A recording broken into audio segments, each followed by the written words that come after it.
just unbelievable to think about, like, what could come if we run it forward and we keep building on the foundation we've already set.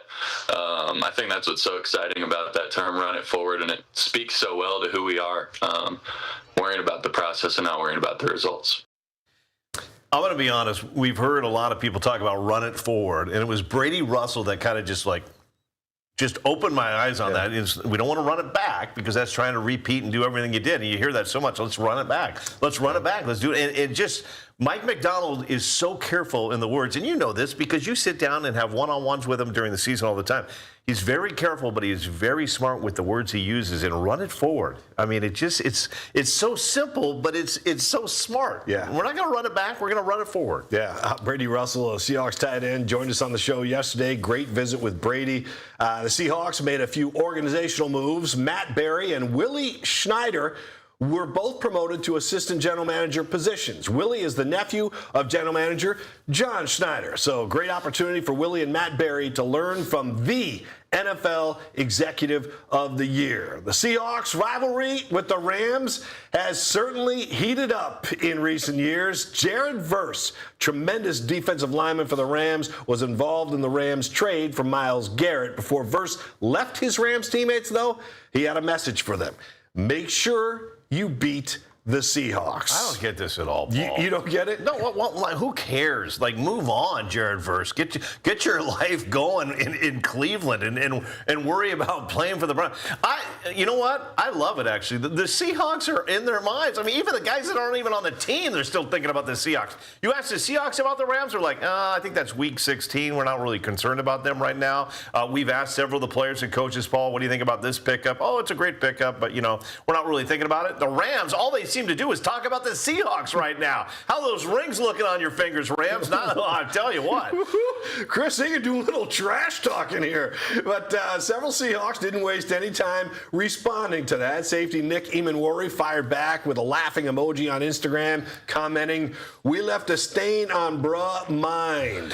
Leonard Williams and Jared Reed, Jaron, among others, who joined in with laughing emojis. So and that's what you should do. Just simply laugh at it and laugh and also be pretty proud that you are in their brains right now. Yeah. And they can't get the Seahawks out of their minds right now. Yeah, living rent-free in the Rams' minds for sure. They took 2 out of 3. But listen, who could argue? All 3 of those games were awesome games to watch. And even that stinker down there in Los Angeles turned out to be a tremendous finish with the way the team rallied and kept everybody close. So this is a great rivalry. It used to be all about the Seahawks and the 49ers. And then now, I mean, I think it's clear that it's all about the Seahawks and the Rams at the top of that division. And week 16 is going to be a primetime showdown. So, I mean, it's going to be fun, but there's so much to happen before then. So it's kind of like, oh, my gosh, we're talking about this already. But, I mean, it's a great rivalry. I can't wait for it. It used to be the 49ers and the Seahawks, like you said, but now it's the Rams and the Hawks. And that's right. I have a feeling the winner of that is going to be going to a Super Bowl again. Yeah, it's funny. They're not going to play the Rams for, the first time until week 16 they meet them. And so it's going to be a long time before they meet up with the Rams in the upcoming season. On top of getting Myles Garrett, the Rams' other big move in the offseason was getting cornerback Trent McDuffie, the former Husky. They got him in a trade with the Chiefs. They quickly made McDuffie the highest paid NFL cornerback at $31 million a season. Sean McVay said the following when talking about McDuffie's role on defense: "You're seeing Trent McDuffie all over. There are certain guys that'll play just safety or just play outside corner, but then you got a lot of guys that can play safety. They can play the star position. They can play dime, money." Basically, he's hinting that McDuffie is becoming a little bit like Nick Emanwari in that sense. The fact that the Seahawks safety is kind of a positionless player, Chris, and the Seahawks already have bigger plans for him this upcoming season. So. Interesting that we're seeing Sean McVay kind of taking a page out of Mike Macdonald's playbook right there. The use of McDuffie, like you said, Emanwari, which leads me to the question, McVay gets so much praise for his coaching.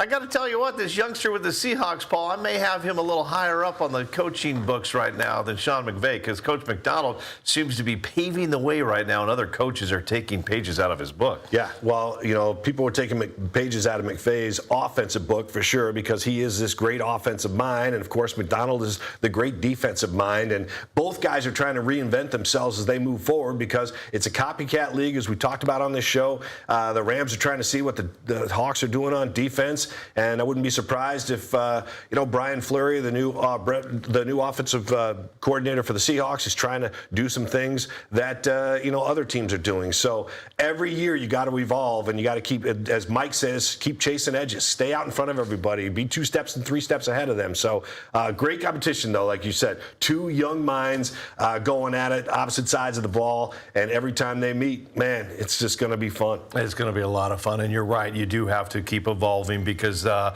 Rams are going to have a plan for the Seahawks, but you can guarantee the Seahawks are going to have a different plan when they face off again. Okay, quick question for you, because we're still waiting for Devin Witherspoon to get his contract extension. We know JSN got the huge one right in the offseason, right when everything got underway. They took care of him. Devin Witherspoon, we've talked to a few guys on this show, and they all think that it's going to happen before training camp gets underway in late July. Witherspoon, will he be the highest paid cornerback at $31 million and $1? Yes, he will, and the deal, I think, is going to get done on July 24th. Camp starts up on Saturday, July 25th.